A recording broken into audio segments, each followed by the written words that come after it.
بسم اللہ الرحمن الرحیم۔ دل و جان قربان آقا صلی اللہ علیہ وسلم پر محرم کا مہینہ شروع ہے۔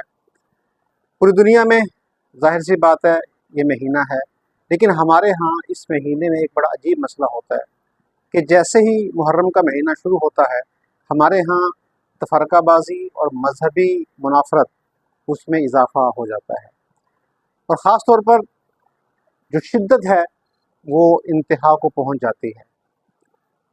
ہر فرقہ وہ اپنے موقف کو صحیح سمجھتا ہے اور دوسرے کو غلط سمجھتا ہے۔ جب بات یہاں پہ آتی ہے کہ میں ٹھیک ہوں اور دوسرا غلط ہے، یہاں پہ معاملات خراب ہوتے ہیں۔ انسان کو رواداری، باہمی محبت، ہم آہنگی، اس کو مد نظر رکھنا چاہیے۔ ہمارے دین نے مسلمانوں کو خاص طور پر اللہ نے اپنے قرآن پاک میں باہمی طور پر متحد ہونے کا درس دیا ہے۔ دنیا میں کہیں پر بھی اس مہینے میں اس طرح کے مسائل سامنے نہیں آتے جیسے ہمارے پاکستان میں آتے ہیں۔